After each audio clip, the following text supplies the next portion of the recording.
Bonjour et bienvenue sur l'atelier de Fanoria. Installez-vous confortablement et imaginez un homme qui refuse le monde, qui se retire dans les montagnes de Provence pour interroger obstinément la nature. Un homme qui peint sans cesse, qui ne vend ses toiles que quelques francs, qui est moqué par les critiques, rejeté par le salon officiel. Un homme qui meurt dans l'anonymat presque complet, ignorant qu'il vient de révolutionner l'art occidental. Cet homme existe. Son nom est Paul Cézanne. Cette histoire, c'est celle d'une obstination sublime, d'une solitude généreuse, d'une vision prophétique qui se concrétisera un demi-siècle après sa mort. C'est l'épopée d'un peintre qui a compris avant tous les autres que l'impressionnisme, si beau soit-il, restait prisonnier de l'apparence et qu'il fallait retrouver la forme, la structure, l'architecture cachée de la réalité. Nous sommes au XIXe siècle finissant, quand l'art occidental traverse une crise d'identité. La photographie naît, menaçant la suprématie de la peinture figurative. L'impressionnisme triomphe avec ses jeux de lumière éphémères. Mais un homme, dans sa chambre à Aix-en-Provence, trace les voies d'une révolution qui donnera naissance au cubisme, à l'abstraction, à l'art moderne tout entier. Rappelez-vous, Cézanne meurt ignorant le pouvoir transformateur de son œuvre. C'est une histoire d'espoir paradoxal. Celui qui persiste malgré l'indifférence du monde, celui qui crée pour créer, non pour la gloire, et qui découvre, après sa mort, qu'il a changé le cours de l'histoire de l'art. Paul Cézanne naît le 19 janvier 1839 à Aix-en-Provence. Son père, Louis-Auguste Cézanne, est un banquier bourgeois, pragmatique et ambitieux. Son monde est celui des comptes, des contrats, de la raison économique. L'art n'a pas sa place. L'art est un rêve de pauvre, une fantaisie de bohémien, une folie à écraser dès qu'elle germe. Mais le jeune Paul sent en lui le feu de la création qui refuse d'être étouffée. Quand son père découvre que le garçon dessine au lieu d'étudier des mathématiques, c'est l'affrontement. Le père menace, interdit, sermonne. Le fils persiste, clandestinement, secrètement, avec la détermination tranquille du révolutionnaire. Cette bataille familiale marquera profondément Cézanne. Elle établit en lui une fracture que ses œuvres passeront leur vie à réconcilier. D'un côté, l'ordre, la structure, la géométrie du monde bourgeois de son père. De l'autre, la liberté, l'imagination, la passion créatrice. Ces tableaux seront cette tentative de marier l'ordre et le chaos, la construction et la sensation. À Aix, le jeune Paul fréquente le collège où il rencontre Émile Zola, fils d'un ingénieur italien installé en Provence. Cette amitié deviendra fraternelle. Zola deviendra écrivain, champion de la modernité littéraire. Cézanne deviendra peintre, prophète de la modernité plastique. Ces deux enfants d'Aix partagent la même révolte contre la bourgeoisie étriquée, le même désir de transformer le monde par l'art. Les premières années d'études artistiques sont chaotiques. Cézanne arrive à Paris en 1861 dans l'atelier du peintre académique suisse. Il dessine d'après modèles vivants, apprend les rudiments de la technique, mais son tempérament révolté se heurte aux conventions de l'enseignement académique. En 1862, découragé, il retourne à Aix, travaille à la banque paternelle, peint la nuit en cachette. Cette alternance entre Paris et la Provence marquera toute sa vie, toujours en tension entre le désir d'être reconnu et le besoin de solitude créatrice, entre l'ambition moderniste et l'attachement à sa région natale. Pendant la Commune de Paris en 1871, quand les barricades fleurissent, Cézanne et Zola envisagent de rejoindre les révolutionnaires. Mais Cézanne, prudent ou perspicace, préfère rester à Aix. Cette distance envers les événements politiques du jour révèle sa vision. Pour lui, la vraie révolution se joue sur la toile, non dans la rue. L'art est son champ de bataille. Ces années d'apprentissage laborieux ne sont pas stériles, elles forment sa vision. En étudiant les maîtres au Louvre, en copiant Delacroix et Courbet, en observant les paysages provençaux, Cézanne accumule les éléments d'une synthèse future. son œuvre de jeunesse, violente et passionnelle, prépare la sérénité structurée de la maturité. En 1872, Cézanne rencontre Camille Pissarro à Auvers-sur-Oise. Cette rencontre change sa vie. Pissarro reconnaît en Cézanne un génie tourmenté en quête de sa voix. Entre ces deux hommes naît une amitié profonde, une collaboration créatrice mutuelle. Pissarro enseigne à Cézanne l'importance de la nature directe, de la perception immédiate, du travail en plein air. Cézanne apprend des impressionnistes la technique révolutionnaire de la juxtaposition de couleurs pures, la dissolution de la ligne au profit de la tache colorée. Ces leçons transforment sa palette sombre en harmonie lumineuse. Pendant cette période, 1872-1875, Cézanne peint aux côtés de Pissarro les paysages d'Île-de-France. Ces toiles révèlent un artiste en train de renaître, trouvant enfin le langage artistique qui convient à sa sensibilité. Les couleurs deviennent plus claires, les compositions plus ordonnées, la vision plus structurée. Mais, malgré cette collaboration fructueuse, Cézanne reste un impressionniste mal à l'aise. Il admire la lumière des impressionnistes, mais il refuse de dissoudre complètement la forme. Pour lui, il y a quelque chose de superficiel dans le culte exclusif de l'impression fugace. Il rêve d'une peinture qui concilie luminosité, impressionnisme et solidité de la forme. Vers 1878, Cézanne se replie progressivement sur Aix. Il fréquente moins Paris, se concentre sur sa recherche solitaire. Cette retraite n'est pas une fuite, mais une nécessité créatrice. Il doit s'éloigner du bruit de Paris pour entendre la voix silencieuse de sa vision intérieure. À Aix, Cézanne se pose la question que personne n'a osé poser. Comment peindre ce qui persiste à travers les changements de lumière? Comment saisir l'essence permanente des objets au-delà de leur apparence passagère? Comment retrouver la forme sans renier la couleur? Cette quête le pousse à peindre les mêmes motifs des dizaines de fois. La montagne Sainte-Victoire devient son obsession. Il en peint 60 versions, interrogeant chaque fois la même montagne avec une insistance quasi mystique. À travers ces répétitions, il cherche à percer le mystère de la solidité, à capturer l'architecture invisible qui sous-entend la réalité visible. Cézanne comprend progressivement que la peinture n'est pas reproduction mais construction. Chaque coup de pinceau est un acte de création, pas de copie. La nature ne doit pas être servie, mais réinterprétée à travers la géométrie picturale. Cette révolution conceptuelle établit les fondations de l'art moderne. La montagne Sainte-Victoire n'est qu'une montagne, mais pour Cézanne, elle devient un sphinx dont il faut percer l'énigme. Visible de sa maison à Aix, elle occupe l'horizon de sa vie quotidienne. Jour après jour, semaine après semaine, année après année, il la peint. Imaginez cette obstination. Un homme approchant de la cinquantaine qui peint le même paysage depuis des années. Il ne vend presque rien, qui vit des revenus de son père, qui est ridiculisé par les critiques. Pourquoi continue-t-il? Pas pour la gloire, il a renoncé à cette illusion.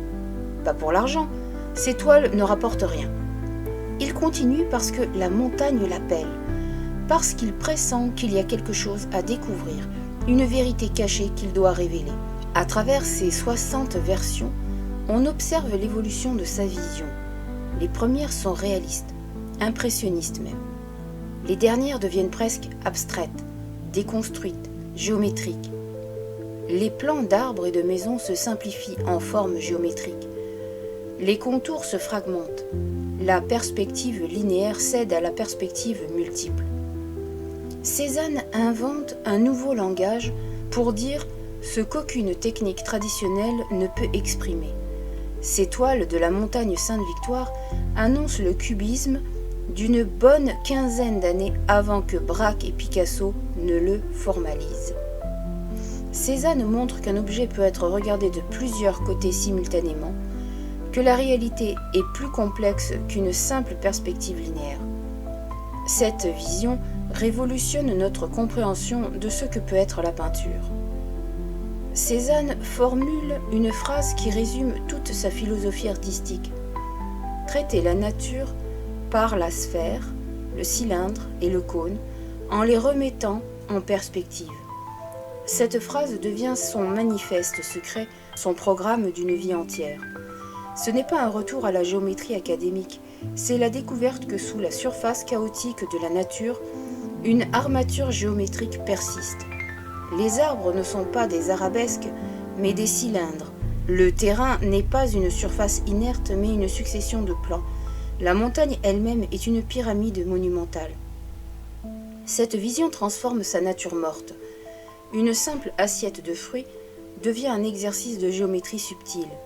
Les pommes ne sont pas peintes pour leur ressemblance photographique, mais comme des sphères qui s'interpénètrent, créant un espace complexe sur la toile plate. Cette tension entre la bidimensionnalité du support et la tridimensionnalité suggérée crée une vibration visuelle unique. Ces paysages explorent les mêmes principes. L'eau de la montagne Sainte-Victoire et le lac n'est pas un miroir linéaire du ciel. C'est un assemblage de plans colorés qui définissent l'espace. Les routes sinuent non pour suivre la topographie réelle, mais pour structurer la composition. La nature devient matière de construction picturale. À partir de 1895, Cézanne se replie entièrement sur Aix. Paris, ses débats d'art, ses salons, tout cela lui paraît futile. Il vit maintenant exclusivement pour son art. Il peint ses natures mortes le jour, ses portraits le matin, ses paysages l'après-midi. C'est une existence monacale, consacrée entièrement à la recherche. Son isolement n'est pas amertume mais nécessité. Seul, il peut écouter la voix silencieuse de sa création. Les distractions mondaines, les critiques, même les compliments deviendraient des entraves. Il a besoin de cette solitude totale pour accomplir sa mission. Les témoignages de ceux qui le rencontrent à cette époque décrivent un homme étrange, bourru, méfiant, obsédé.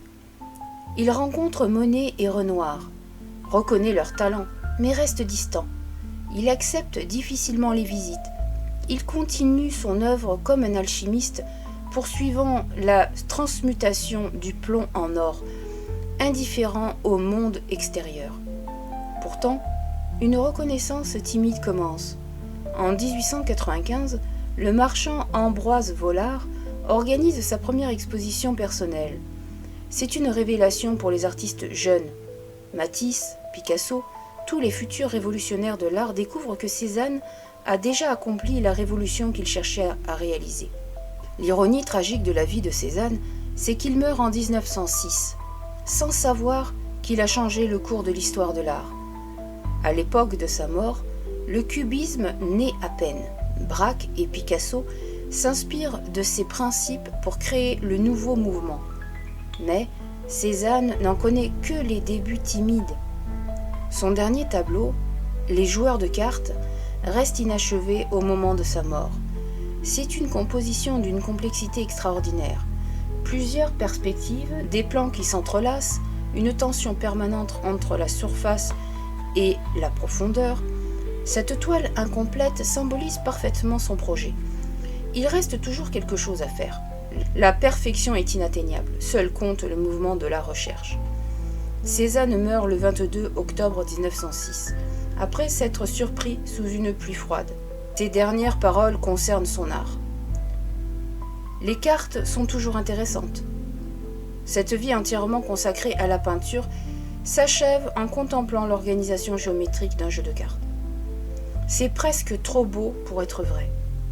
L'enterrement rassemble peu de monde. Quelques amis fidèles, dont le critique Gustave Geoffroy, accompagnent le cercueil. Personne ne sait qu'on vient d'enterrer l'un des plus grands génies de l'art occidental. Ce n'est que dans les années suivantes que le monde découvrira l'ampleur de sa révolution. C'est après sa mort que Cézanne accède à l'immortalité. Dès 1907, une grande exposition de ses œuvres se tient à Paris. Elle crée un choc. Les artistes qui ont déjà commencé à explorer de nouvelles voies trouvent en Cézanne la justification théorique de leur intuition. Picasso et Braque travaillant sur la montagne Sainte-Victoire, en reproduction, découvre comment Cézanne a osé fragmenter la perspective, multiplier les points de vue, transformer le réel en architecture géométrique. C'est la révélation qu'il attendait.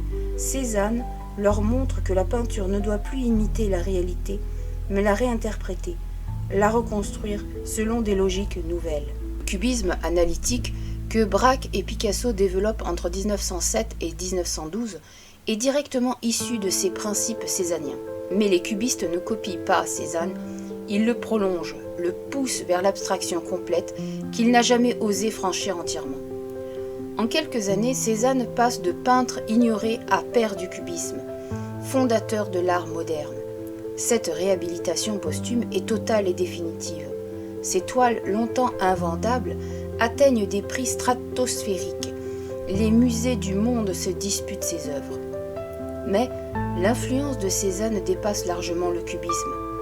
L'Allemand, Paul Klee, l'étudiait obsessionnellement, transformant ses principes géométriques en langage expressionniste. Le Russe, Kandinsky, découvre en Cézanne la possibilité d'une peinture abstraite. Le Français, Matisse, trouve en lui la justification de la simplicité formelle et la pureté colorielle. Plus tard, l'abstraction américaine, le minimalisme, l'art contemporain tout entier portent la marque de Cézanne. Il ne s'agit pas d'influence directe, mais d'une filiation conceptuelle. Cézanne a montré qu'un peintre pouvait être basé sur la construction logique plutôt que sur l'imitation de la réalité. Cette liberté conceptuelle a libéré l'art occidental de ses chaînes. Même les écoles surréalistes et expressionnistes trouvent chez Cézanne des éléments pertinents. Sa déformation de la forme, sa distorsion de la perspective, son rejet du réalisme littéral offrent des justifications théoriques pour la libération des formes. Cézanne devient ainsi le père de tous les mouvements modernes. Chacun peut y trouver des racines, chacun peut interpréter ses principes selon sa propre vision. Cette polyvalence explique son influence pérenne. 100 ans après sa mort, la leçon de Cézanne reste vivante. Son principe de voir la géométrie cachée sous la surface du réel s'applique bien au-delà de la peinture. Les architectes l'étudient pour comprendre l'harmonie des formes. Les mathématiciens reconnaissent en lui un penseur spatial souverain. Sa conception du paysage influence les paysagistes contemporains. Sa révolution de la nature morte inspire les photographes modernes. Ses portraits questionnent encore ce que signifie représenter un visage humain. Son approche de la forme interroge les sculpteurs qui travaillent l'abstraction.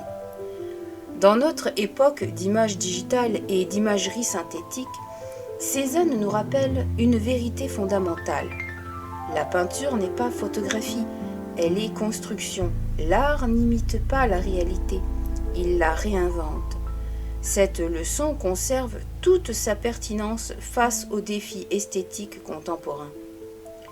Les expositions dédiées à Cézanne attirent toujours des foules importantes. Les reproductions de ses œuvres ornent les murs de millions de foyers. Les enfants apprennent son nom à l'école. Sa vie, de rejet total à reconnaissance universelle posthume, devient un mythe inspirant pour les artistes modernes. L'histoire de Cézanne enseigne une leçon d'espoir paradoxal. Un homme dédié exclusivement à son art, ignorant le marché, indifférent au succès, créant pour créer, finit par révolutionner le monde. Son exemple libère les artistes de la nécessité du succès immédiat. Il montre qu'une création authentique finit toujours par être reconnue. Mais attention, ce n'est pas une garantie, c'est une possibilité. Cézanne avait du génie, c'est un fait. Mais combien d'artistes solitaires, tout aussi dédiés, tout aussi authentiques, ne reçoivent jamais la reconnaissance qu'ils méritent? L'histoire de Cézanne est inspirante, mais aussi tragiquement unique. Cependant, son exemple pose la question essentielle. Pourquoi créer si le succès est incertain, si la reconnaissance risque de n'arriver qu'après la mort? La réponse de Cézanne est simple. Parce que créer est nécessaire. Parce que la beauté doit être poursuivie pour elle-même, indépendamment de toute récompense externe. Cette réaffirmation de la création comme fin en soi contre la logique marchande qui veut réduire l'art à un produit consommable, reste l'une des contributions les plus précieuses de Cézanne à la culture humaine. Permettez-moi de vous conter une anecdote délicieuse qui révèle le génie de Cézanne dans toute sa profondeur. Un jour, le critique Gustave Geffroy visite l'atelier de Cézanne à Aix. En entrant, il est stupéfait. Sur la table, une assiette de pommes entourée de papier froissé, de petits morceaux de tissu blanc, d'éclairage minutieusement arrangé.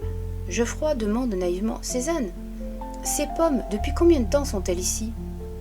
Cézanne, d'une voix grave, répond « 3 mois. » Geoffroy, abasourdi, observe « 3 mois? Mais elles doivent être pourries. » Cézanne éclate de rire. « Naturellement, ce ne sont que des fausses pommes. Les vraies m'ont quitté depuis longtemps. Ce qui m'intéresse, ce ne sont pas les pommes elles-mêmes, c'est ce qu'elles sont. » Cette anecdote illumine le génie de Cézanne. Il n'imite pas l'apparence visible, il recherche l'essence, la géométrie, la structure permanente qui reste après que les contingences temporelles aient disparu. Ces natures mortes aux pommes fausses deviennent ainsi des méditations philosophiques sur la nature de la réalité. Qu'est-ce qui persiste quand les contingences passent? Quelle est la vérité permanente d'un objet au-delà de son apparence fugace? Cette question traverse toute la pensée moderne. Cézanne la pose déjà en filigrane à travers ces pommes éternelles qui ne pourrissent jamais parce qu'elles n'existent que dans le domaine de la pensée et de la forme. Que retenons-nous de Paul Cézanne, ce solitaire furieux qui a changé le cours de l'histoire de l'art? D'abord, que la fidélité à une vision peut triompher de l'incompréhension générale. Pendant des décennies, Cézanne est ridiculisé. Ses toiles sont rejetées des salons, ses efforts ignorés, son génie nié, et pourtant il continue imperméable aux critiques, fidèle à sa vision interne. Cette obstination tranquille contient une leçon profonde. Ce qui compte, c'est la qualité de sa vision, pas la validation externe. Ensuite, que la solitude peut être créatrice plutôt que destructrice. Cézanne ne se retire pas par amertume, mais par nécessité. Il a besoin de silence pour écouter la voix silencieuse de son art. Dans un monde de bruit constant, cette leçon reste précieuse. La création authentique demande du silence, de la solitude, une distance avec le jugement extérieur. La révolution que Cézanne accomplit nous enseigne aussi que la véritable innovation respecte la tradition tout en la dépassant. Il ne rejette pas Pissarro ni les impressionnistes, il apprend d'eux, les absorbe, puis va au-delà. La modernité véritable n'est pas rupture pure, c'est intégration créatrice du passé pour construire l'avenir. Son obsession pour la géométrie cachée nous rappelle que la réalité possède une architecture invisible qu'il faut révéler. Sous le chaos apparent, une harmonie persiste. Cézanne nous enseigne à regarder plus profondément, à ne pas nous contenter de l'apparence superficielle. Mais surtout, l'histoire de Cézanne incarne une forme d'espoir particulière, l'espoir de celui qui crée sans garantie de reconnaissance. Un espoir basé non sur l'assurance du succès, mais sur la nécessité interne de créer. C'est un espoir plus humble, mais plus authentique que celui qui espère la gloire.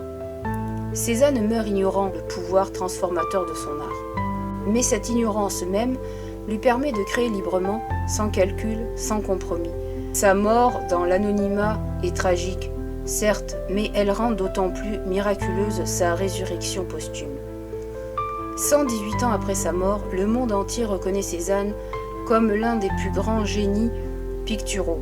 Ses toiles invendables de son vivant sont devenues des trésors de musée. Ces natures mortes que les critiques contemporains trouvaient ridicules sont exposées aux côtés des chefs-d'œuvre de la Renaissance. Cette trajectoire de rejet total à reconnaissance universelle n'est pas un simple succès posthume. C'est une révolution achevée. Cézanne a transformé notre compréhension de ce que peut être la peinture. Il a libéré l'art de l'obligation de copier la réalité. Il a montré que la peinture pouvait être construction logique, architecture spirituelle, vision prophétique. L'art moderne, le cubisme, l'abstraction, tout cela découle de ces principes. Sans Cézanne, sans sa révolution silencieuse menée dans son atelier d'Aix, le XXe siècle artistique aurait été très différent. Et peut-être que dans notre époque contemporaine, où le succès immédiat est priorisé, où l'art tend à devenir produit de consommation, la vie de Cézanne nous offre un refuge spirituel.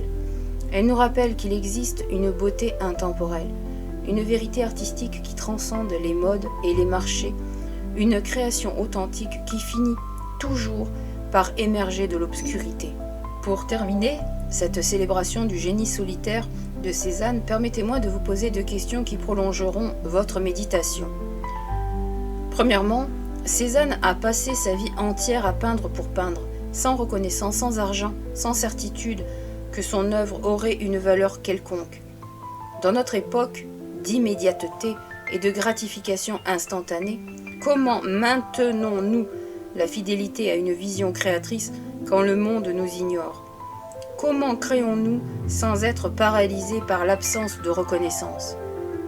Ensuite, Cézanne affirmait que la nature doit être traitée par la sphère, le cylindre et le cône. Mais où commence la destruction du réel au nom de la construction géométrique? Comment trouver l'équilibre entre représentation et abstraction, entre fidélité au monde et liberté créatrice? Je vous laisse méditer sur ces questions, convaincu que Cézanne, depuis son éternité provençale, continue de nous inspirer par son exemple lumineux. Il nous rappelle que la création authentique triomphe toujours du temps, que la vision prophétique finit par transformer le monde, que la solitude créatrice vaut mieux que la gloire facile. Le solitaire d'Aix a vaincu, non par le succès de son vivant, mais par la pérennité de sa révolution. Ces pommes éternelles continuent de nous parler, sa montagne sainte victoire continue de nous interroger. Ces géométries cachées continuent de révéler l'architecture invisible du réel. Cézanne vit. Il vivra tant qu'il y aura des âmes capables de voir au-delà de l'apparence, de percevoir la géométrie dans le chaos, de poursuivre la beauté pour elle-même, indépendamment de toute récompense. Et moi, je vous dis à bientôt.